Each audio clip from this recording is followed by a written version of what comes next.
बिस्मिल्लाहिर्रहमानिर्रहीम। अस्सलामु अलैकुम वरहमतुल्लाहि वबरकातुहू। नाज़रीन किराम, नबी करीम अलैहिस्सलाम ने जब मुख्तलिफ़ बादशाहों को ख़त लिख दिए और मुसलमान मदीना मुनव्वरा में ज़िंदगी गुजारना शुरू हो गए तो आप अलैहिस्सलाम को पूरी तरह एहसास था कि मदीना मुनव्वरा पर मैली आँख से देखने वाले लोगों में एक जो बड़ा करैक्टर है, बड़ा किरदार है, वो यहूदियों का है। और इसी सिलसिले में आप अलैहिस्सलाम ने फ़ैसला फरमाया कि इन यहूदियों के साथ दो दो हाथ कर लेने चाहिए।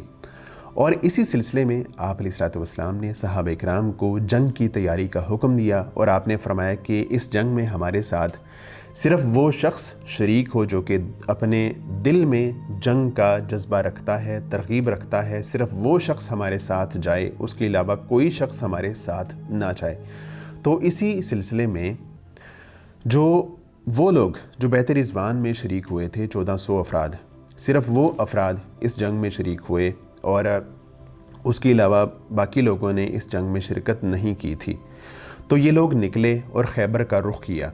जब ये खैबर पहुंच गए तो उस वक्त पीछे से मदीना में हज़रत अबू हुरैरा रज़ी अल्लाह तआला अन्हु तशरीफ़ लाते हैं। ये वो सहाबी हैं जिनसे हज़ारों अहादीस मरवी हैं और इस्लाम के लिए इनकी बहुत सारी खिदमात हैं। मदीना आते हैं और उस वक्त फ़जर की नमाज़ का वक्त था। हज़रत सबा रज़ी अल्लाह तआला अन्हु नमाज़ करवा रहे थे। नमाज के बाद उन्होंने हज़रत सबा रज़ी अल्लाह तआला अन्हु के हाथ पे इस्लाम कबूल किया और हज़रत सबा रज़ी अल्लाह तआला अन्हु ने उनको तोशा फ़राहम किया और वो नबी करीम अलैहिस्सलाम के पीछे खैबर में रवाना हो गए। और जब ये खैबर में पहुँचते हैं तो उस वक्त खैबर फ़तह हो चुका था। तो रास्ते में जब अल्लाह के नबी अलैहिस्सलाम खैबर की तरफ जा रहे थे और आपने जबल इसर जो है वो अबूर किया तो आप अलैहिस्सलाम ने दो माहिरीन को बुलाया और उनसे कहा कि मैं मदीना के बजाय शाम की तरफ से जो है वो इन पर हमला आवर होना चाहता हूँ। तो आपने उन माहिरीन से पूछा कि हम इन पे शाम की तरफ से अगर हमला आवर हों तो रास्ते कौन से हो सकते हैं। शाम की तरफ से हमला आवर होने का एक फ़ायदा ये था कि वो वाला रास्ता बनु गतफ़ान और अहले खैबर के दरमियान था। तो इसका फ़ायदा ये होता कि जो यहूदी थे उनको बनु गतफ़ान की तरफ से कोई मदद ना मिल सकती। तो इसी सिलसिले में अल्लाह के नबी अलैहिस्सलाम ने उनको बुलाया माहिरीन को और उनसे पूछा कि तुम मुझे रास्ते बताओ। तो एक माहिर ने बताया कि मैं आपको एक जगह ले चलता हूँ जहाँ पे जो है वो काफ़ी सारे रास्ते खैबर की तरफ जाते हैं, उनमें से जो भी आप पसंद फरमाएँ उसकी तरफ से हम उन पर हमला आवर होंगे। तो आप अलैहिस्सलाम ने कहा कि मुझे तुम उन रास्तों के नाम बताओ। तो उसने कहा कि जो एक रास्ता है, पहला रास्ता है, उसका नाम है हज़न। हज़न का मतलब होता है परेशानी, इज़्तिराब। तो अल्लाह के नबी अलैहिस्सलाम ने उस रास्ते पर चलना पसंद नहीं फरमाया। उसके बाद जो दूसरा रास्ता था, अल्लाह के नबी अलैहिस्सलाम ने पूछा कि उसका नाम क्या है। तो उसने कहा कि उसका नाम शाश है। शाश का मतलब होता है इज़्तिराब और तफ़र्रुक़ वगैरह। तो अल्लाह के नबी अलैहिस्सलाम ने उस पर भी चलना पसंद नहीं फरमाया। तो अल्लाह के नबी अलैहिस्सलाम ने प्यारे पैगम्बर अलैहिस्सलाम ने पूछा कि जो तीसरा रास्ता है उसका नाम क्या है। तो उसने कहा कि इसका नाम है हातिब। हातिब का मतलब होता है लकड़हारा। तो प्यारे पैगम्बर अलैहिस्सलाम ने उस पर भी चलना पसंद नहीं फरमाया। उसके बाद एक चौथा रास्ता था।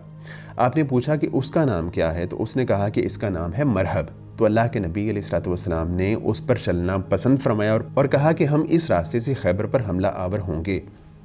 इसी तरह रास्ते का एक वाक़या ये है कि रास्ते में एक सहाबी रसूल थे, आमिर बिन अकवा रज़ी अल्लाह तआला अन्हु। बहुत अच्छे शायर थे, बड़े अच्छे हदी ख्वां थे। तो उनसे बाज़ लोगों ने कहा कि ए आमिर, आप हमें जो है वो शायरी सुनाइए और अपनी हदी ख्वानी से हमें जो है वो महसूस कीजिए।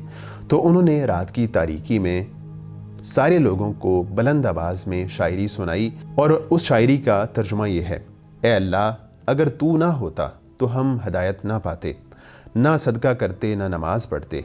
हम तुझ पर कुर्बान, तू हमें बख्श दे जब तक हम तकवा इख्तियार करें, और अगर हम टकराएं तो हमें साबित कदम रख और हम पर सकीनत नाज़िल फरमा। जब हमें ललकारा जाता है तो हम अकड़ जाते हैं और ललकार में हम पर लोगों ने एतमाद किया है। तो जब ये अशार पढ़ चुके तो नबी करीम अलैहिस्सलाम के कानों में भी इनकी आवाज़ पड़ी। तो आपने पूछा कि ये हदी ख्वां कौन है। बताया गया ये हज़रत आमिर बिन अकवा रज़ी अल्लाह तआला अन्हु हैं। तो आप अलैहिस्सलाम ने इरशाद फरमाया कि अल्लाह ताला आमिर के हाल पर रहम फरमाए। تو بعض صحابی کہنے لگے کہ اے اللہ کے رسول، آپ نے ہمیں عامر کے وجود سے مزید بہرہ کیوں نہ فرمایا؟ مقصد یہ تھا، اصل میں ہوتا یہ تھا کہ جنگ کے موقع پہ اللہ کے نبی علیہ الصلوۃ والسلام جس صحابی سے متعلق تاکید سے فرما دیتے کہ اللہ تعالیٰ اس کے حال پر رحم فرمائے، تو اس کے بارے میں عموماً اصول یہ تھا وہ صحابی، وہ آدمی اس جنگ میں کام آ جاتا تھا، شہید ہو جاتا تھا۔ تو اسی لیے بعض صحابہ نے اس دعا سے سمجھا کہ عامر بن اقوا رضی اللہ تعالیٰ عنہ شہید ہو جائیں گے اس جنگ میں، اور واقعتاً ایسا ہی ہوا۔ حضرت عامر بن اقوا رضی اللہ تعالیٰ عنہ اس جنگ میں شہید ہو گئے۔ اس کے علاوہ جب اسلامی لشکر خیبر کے قریب پہنچا تو عام طور پہ جب اسلامی لشکر رات کے وقت کسی جگہ پہنچتا تو اللہ کے نبی علیہ الصلوۃ والسلام رات کے وقت کسی قوم پر حملہ آور نہیں ہوتے تھے، بلکہ جب دن چڑھ جاتا، صبح ہو جاتی، تو اس وقت حملہ آور ہوتے تھے۔ خیبر کے معاملے میں بھی ایسا ہی ہوا، جب اسلامی لشکر وہاں پہنچا تو اس وقت رات کا وقت تھا اور خیبر والوں کو بالکل بھی خبر نہیں تھی۔ اسلامی لشکر نے پڑاؤ کیا اور اس کے بعد صحابی کہتے ہیں کہ ہم نے غلس میں یعنی اندھیرے میں فجر کی نماز ادا کی، اور فجر کے بعد جب کچھ جو ہے وہ روشنی ہو گئی تو اس کے بعد اہل خیبر پر حملہ آور ہوئے، اور اہل خیبر کو بالکل بھی اطلاع نہیں تھی، خبر نہیں تھی، اور وہ بڑے آرام سکون سے اپنے کام پر نکل رہے تھے۔ جب انہوں نے اسلامی لشکر کو دیکھا تو اسلامی لشکر کو دیکھنے کے بعد وہ اپنے گھروں کی طرف واپس ہوئے، اور واپس جا کے انہوں نے جنگ کی تدبیر اور تیاریاں کرنا شروع کر دیں۔ اللہ کے نبی علیہ الصلوۃ والسلام نے جو مسلمان صحابی تھے ان کو حکم دیا کہ ہم سب نے قلعہ نطاط کے پاس جا کے پڑاؤ کرنا ہے، اور وہاں جا کے پڑاؤ کیا۔ ایک صحابی رسول حضرت حباب بن منذر رضی اللہ تعالیٰ عنہ وہ آتے ہیں اور کہتے ہیں اللہ کے رسول، آپ نے یہ جو پڑاؤ کیا ہے کیا یہ کوئی جنگی چال ہے یا اللہ کا حکم ہے؟ تو اللہ کے نبی علیہ الصلوۃ والسلام نے فرمایا کہ یہ جنگی چال ہے۔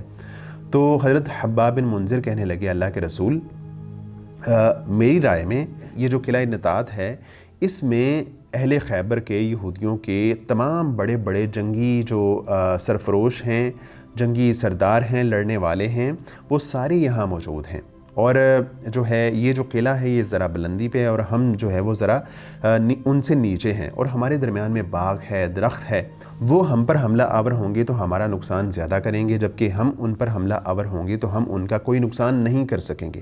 تو اللہ کے رسول میری رائے میں ہمیں جو ہے وہ اس پڑاؤ کو یہاں کے بجائے کسی اور جگہ کرنا چاہیے۔ تو آپ علیہ الصلوۃ والسلام نے ان کی رائے کو پسند فرمایا اور وہاں سے پڑاؤ کو تبدیل کر کے ایک اور جگہ پر منتقل ہو گئے، اور اس کے بعد نبی کریم علیہ الصلوۃ والسلام نے تعدیر اللہ تعالیٰ سے دعائیں کیں اور اہل خیبر پر اور یہودیوں پر فتح کے لیے اللہ تعالیٰ کے سامنے سر بسجود ہوئے۔ اس سے آگے کیا ہوا اور اگلے واقعات کیا ہیں اس پہ بات کرتے ہیں آئندہ ایپیسوڈ میں۔ اجازت دیجیے، اللہ حافظ ناصر۔